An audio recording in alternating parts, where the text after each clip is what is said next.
Well, I hope you got your water. Hope you got your popcorn. Hope you got whatever you need. Hope you went to the bathroom as we are back with quarterfinals for Little Squid League 44.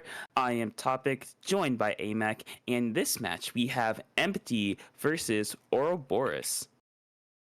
Yep, we do. And again, these are two teams we haven't really seen yet, and of course we have looks like some pretty good games coming up. Shipshape Zones, Crableg Clams, and Inkblot Tower. Some really common map modes, but some really good ones as well. And yeah, so we could be seeing some really close match or a really one-sided match like the last one. Uh,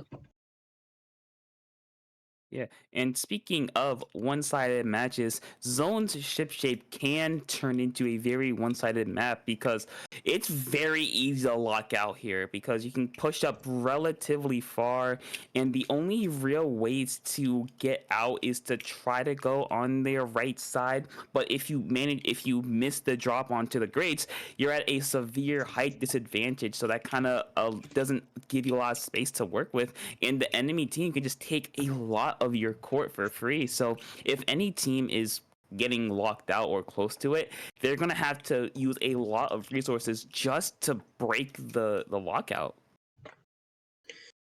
yeah, sometimes some lockouts can be really hard to break, but as long as you don't stagger, you get some specials going, and you just get the paint on the map. Then you might not get locked out, but as always, sometimes you just get locked out and you can't do anything about it. But let's see, will these teams get locked out, or will they fight back and stand up for themselves? Yeah, and a very important position to hold here is the bridge, right? Since it gives you access to basically the entire map. So either team setting up a backliner there, like a pencil, which is very very common, like a ballpoint, which is very good for aggressive teams, even like an Explo, which is just a very very good zones weapon just in general, Yeah. and it's pretty decent on this map. So I do think that if you're either team with the backliner, getting them set up in a good spot on bridge is super super important. Yeah, but now we're going in empty versus Auraboros here. We've got empty on the orange and Auraboros in the blue here. Classic Splatoon 1 colours. And we're ready to go into the zone. The Seeing both teams right here just rushing straight into it and having a paint fight for the zone. Two players taking the bridge on the side of Auraboros. Right now it looks like Auraboros are going to cap the zone.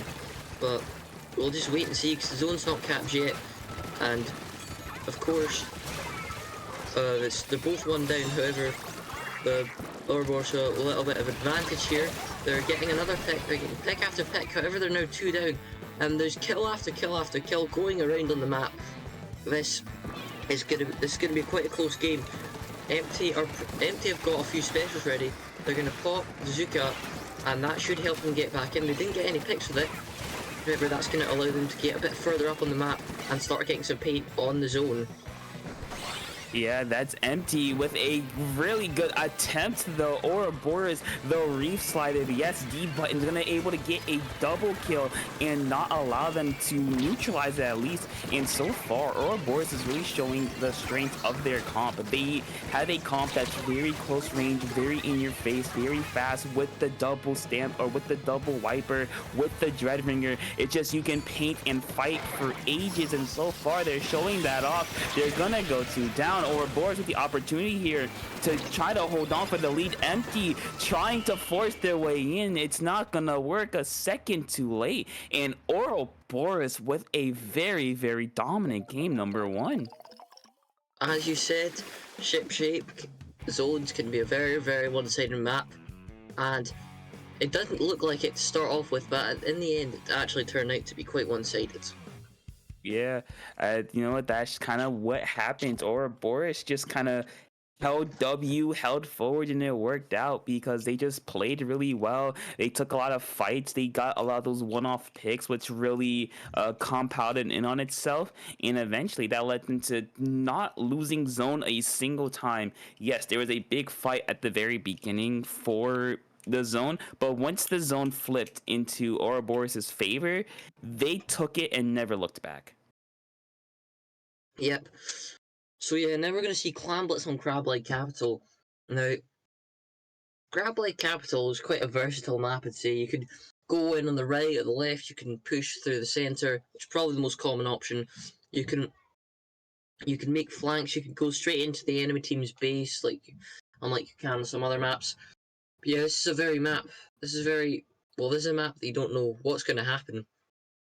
So, Yeah.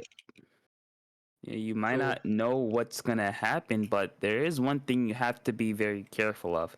It's the grids, since those give you free access to the enemy base, but also they're very, very exposed.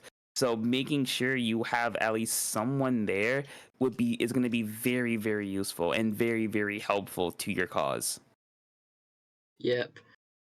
If you can get through those grates, then you've got a very, very good push on your hand. So, and if you do manage to get a very good push, it's not as easy to get locked out on this map as it is on some of the other maps we've seen today, like Shipshape or Humpback.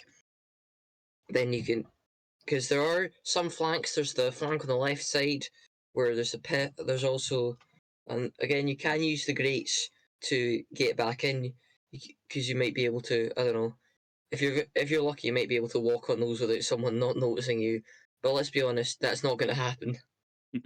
And you're out in the open, so I'd expect you to at least get a couple shots thrown your way.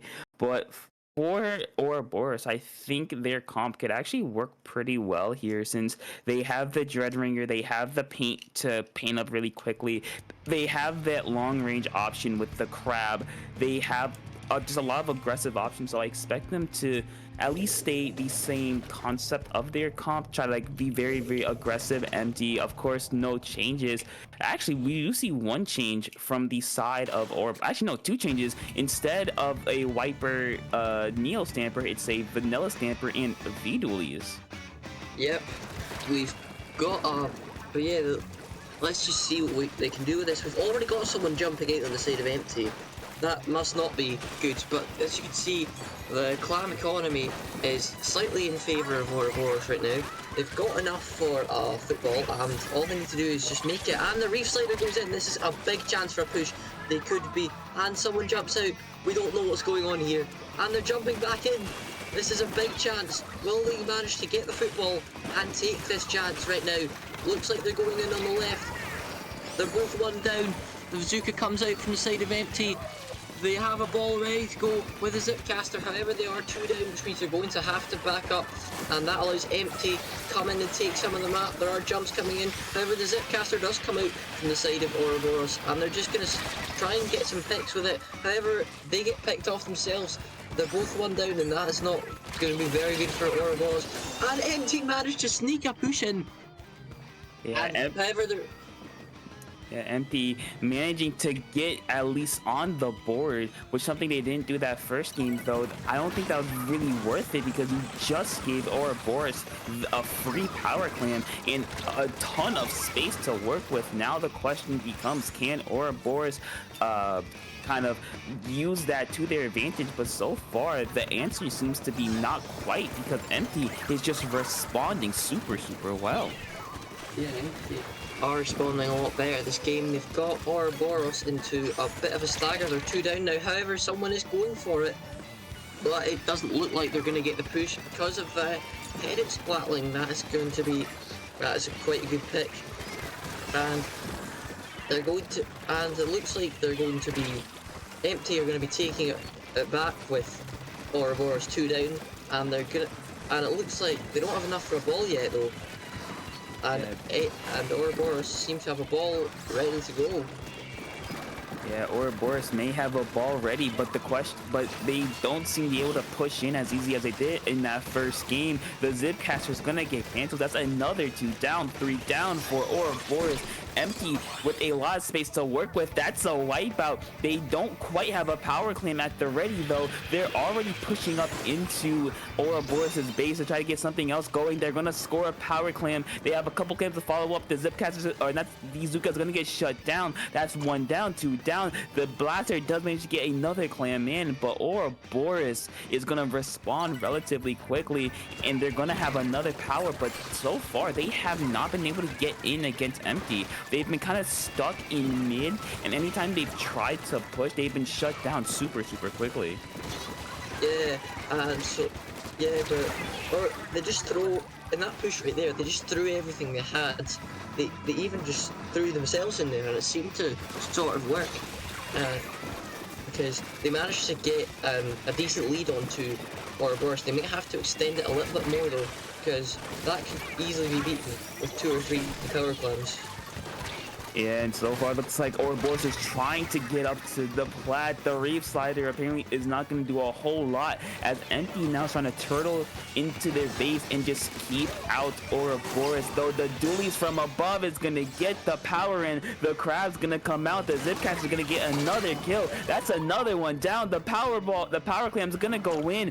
Auraboros quickly takes the lead with a couple more clams to throw in, down to 42. And what a response by Auraboros. About 3 minutes into the game, they get their first score, but they made sure that counted. And now with a minute left to go, Empty is on their back foot. They are gonna have to get a lot here to take the lead. Yeah, they are.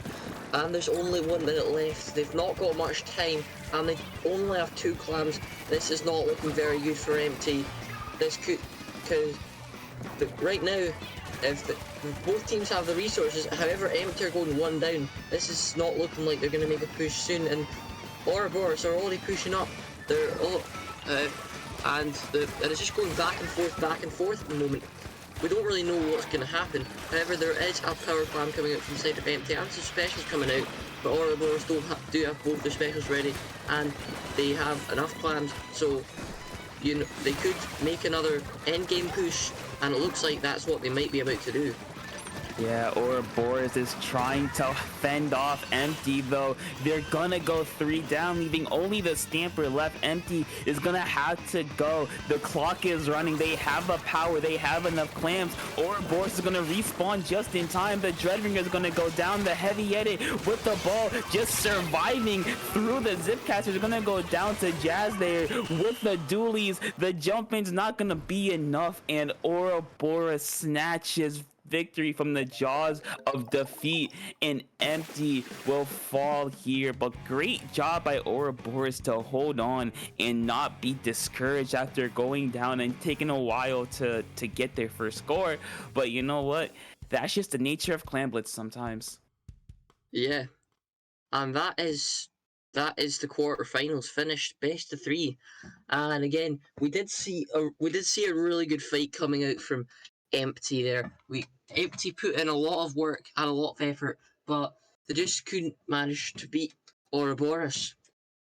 Mm-hmm. And yeah, that was a really fun set to watch. It was closer than the first set, but it ended the same way with Auraboros winning 2-0. Yeah, 2-0 ups or 2-0 win for Auraboros. Empty. They put up a very valiant effort, though. It just wasn't enough to hold on at the end. And with that, that will be the end of quarterfinals, Yep, and that will that's be the end of our commentary block. AMAC, where can people find you? They can. Well, you could not really anywhere.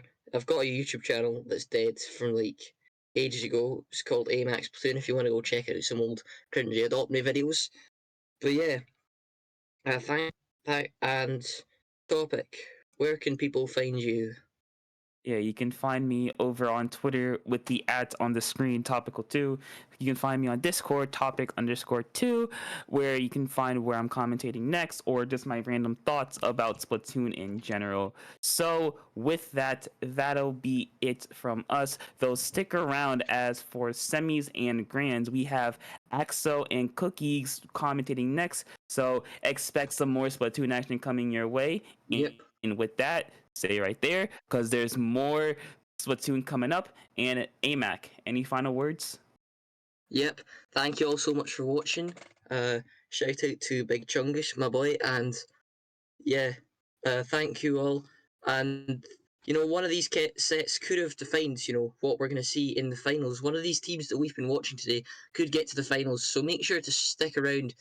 If predict who you think's going to win, maybe make a guess who you think's been playing the best, and yeah, stick around, watch the semis, watch the finals, and obviously have fun. Thank you all so much for watching, and enjoy the next bit of the tournament.